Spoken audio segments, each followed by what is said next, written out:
You guys already know. If the Orton shirt's on, it's showtime. This is the SmackDown review for May 11th, 2012. I'm getting Skype messages. See? Francis War. Kashakawi FTW. I'm going to respond by saying word life. But yeah, we are in May in America and in Ireland. And I'm going to talk about SmackDown, which started off with a little package of the whole main event, SmackDown main event thing between the four guys. And the show kicks off looking like we're going to get another tag match with Sheamus and Orton against Jericho and Del Rio. They come out, go at it for a little bit. You know, Sheamus and Orton are having like hard tags in and out, not really know what's going on. But at some point they all get frustrated, and it all just breaks out into a big brawl. And they have to have referees come out and break the guys up. None of which were Justin King. Where if they would have sent out Justin King, he would have stopped that by himself. I'm just saying, I need to be in charge of SmackDown. I said, Justin King, go break those four dudes up, and he would have laid it down. Just saying. So that match doesn't really, nothing really comes of it. It's just getting the guys out there showing, oh, these four guys are in a match. It's gonna be crazy. Then the next match is actually finished.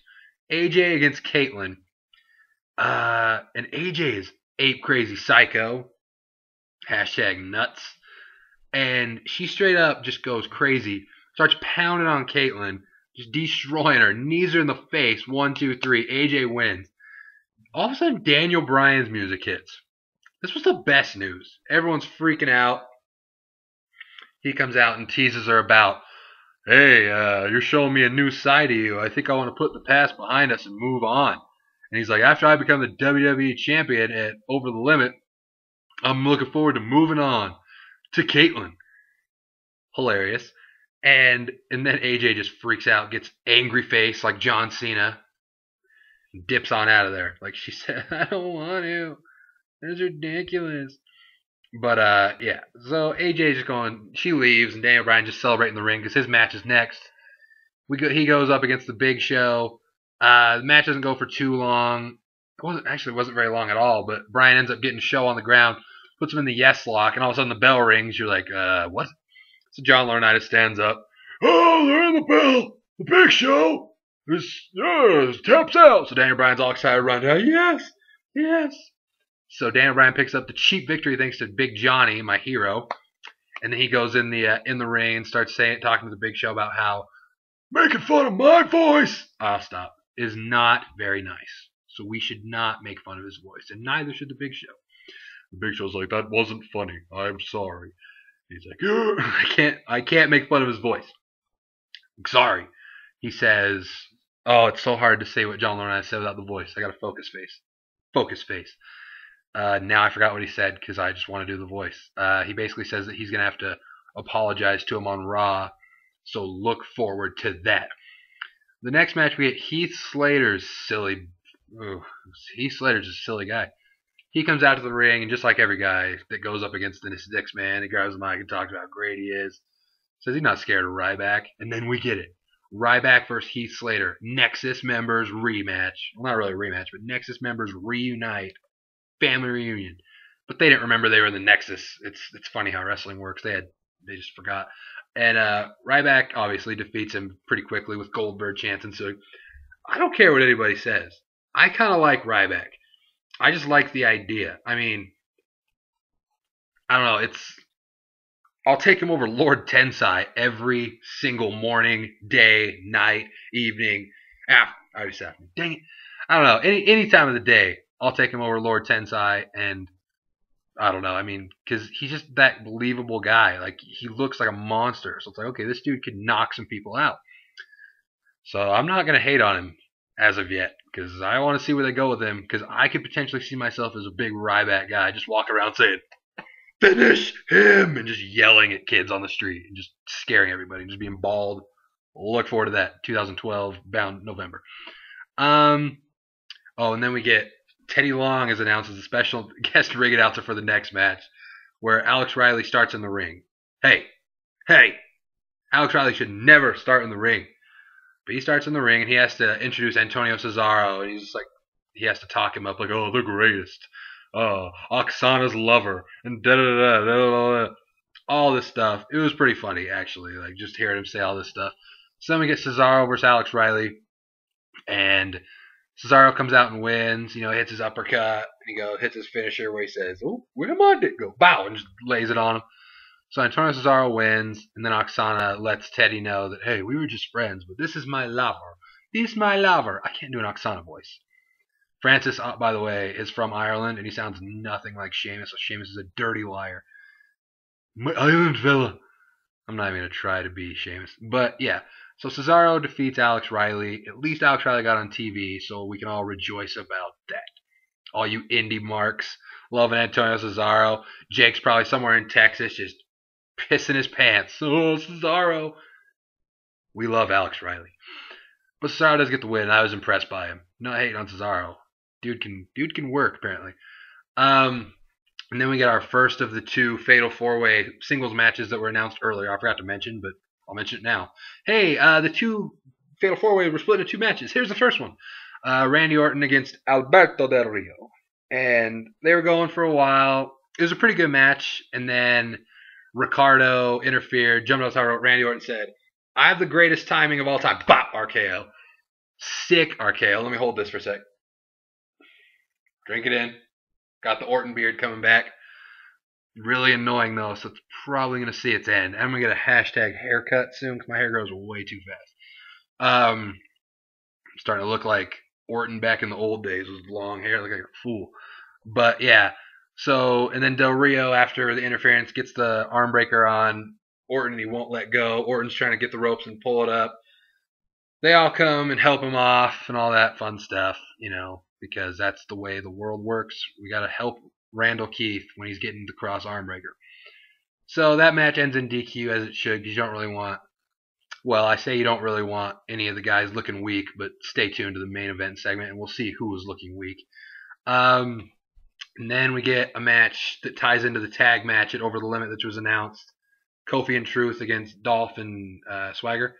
So we get R-Truth versus Swagger. You got Kofi and Dolph on Raw. So you get R-Truth and Jack Swagger on SmackDown. So R-Truth wins this one to keep it even from each side. Little help from Kofi, but it's what happens. R-Truth beats Jack Swagger. No complaints here because, you know, like I said, it makes sense. Dolph won on Raw. So give the other dude. I'd rather see Swagger lose than Dolph. Just saying. And then we get to quite possibly my favorite tag team of all time. Santino and Zack Ryder, Cobra. That's not my favorite team of all time. Against Titus O'Neil and Darren Young. Oh, I loved every second of this. They have their match and whatever. And Titus O'Neil and Darren Young actually end up winning. Semi-surprising, I guess. I mean, Santino's the U.S. champ. Zack Ryder was the darling for a while and everyone loved. But man, Titus Young and Darren Young. Titus Young and Darren O'Neil. Whatever. It happens. Titus O'Neil and Darren Young get the win. And after the match, they both grab the mic and just talk for a while. And they say, you want to know the difference between us and every other tag team in this division? And they just start dancing. Millions of dollars, millions, billions, billions. I was dying. And they're just getting down. Just gyration. Just dirty. I was dying. These guys are now my favorite tag team. I don't even care. Titus O'Neil and Darren Young for tag champs. I was dying at the post-match encounters here. So, you know, it's just crazy to think of how, you know, I don't know, a couple weeks ago or a month or so ago before Mania, and now since then, well, not all since then, but, you know, in the recent past, we've got Ryback, Tensai, Brodus has been around for a while, but like new guys, kind of like that. Cesaro, these two guys, Damian Sandow. It's just crazy how all of a sudden there's all these new guys. Brock came back. It's nuts. And then you get Damian Sandow, speaking of him, backstage with Matt Striker asking him why he didn't compete last week against Derek Bateman. He's basically like, hey, I'm going to be the savior of all these people. And the Enlightenment was not ready. And it was just hilarious. And I love it. He just said, this interview is over. You're welcome. And just dips out. That's my kind of guy. Second, the co-main event, if you will. We saw Brodus Clay against Hunico. Serious face for a second. You know where I'm going with this. Brodus Clay, Hunico comes out with the man, Camacho. Still waiting to be the Tree of Camacho show. WWE's hating. Won't give him a W or a match. But, yeah. So I guess technically Titus O'Neil and Del Rio are my second favorite tag. No, because Hunico is not. Camacho is the man, but I want him to be a singles guy. So they're allowed to be my favorite tag team, Titus O'Neil and Del Rio, just because they just yell millions and billions. But Brodus Clay, Hunico, I bet you know how this goes. But before the match starts, Camacho gets in there and helps Hunico. So I'm saying, Camacho, get in there. He's giving it to him. He leaves, and then Brodus Clay gets all frustrated. He goes Brodus Clay on him. Hits him with a splash, gets the victory. He knocks Camacho off the apron at some point during the match, so he gets the win. Obviously, it was going to happen, but hey, let me tell you something, Brodus Clay. Camacho is coming for you. I don't know when. I don't know where. Might be in a house show in Winnipeg, but he's coming for you. Just saying. But, so the Tree of Camacho show is still in waiting. We can all dream. We can all dream. And then we get to the main event of the evening, Sheamus versus Chris Jericho. As I said, the other half of the fatal four-way puzzle in the main event. They go at it for a while. You all knew it was going to happen because, you know, you're not going to have one of these guys win clean. I mean, I wouldn't imagine so, and they didn't. Del Rio ends up running in for the DQ, so it causes the DQ. He starts attacking Sheamus again, puts the cross arm breaker on him. After a while, Orton comes out, which, I mean, it's just little things like that where it made sense. I mean, it was a little thing because it would have totally bugged me if they wouldn't have set it up earlier, which is good. Because after Raw, when Orton and Sheamus were all pissed at each other, if Orton would have came out and beat up Del Rio and saved Sheamus, it wouldn't make any sense. But earlier in the show, Del Rio had the cross arm breaker on Orton, so it made sense. So it wasn't like he was saving Sheamus. He just kind of wanted to get him a piece of Del Rio. See, it's just little things that make everything more logical. So Orton comes out, gets him some of Del Rio, starts beating on him, and then him and Sheamus are, arguing over who wants to, beat up Del Rio. Jericho just runs in the ring, code breakers Del Rio, and slides back out.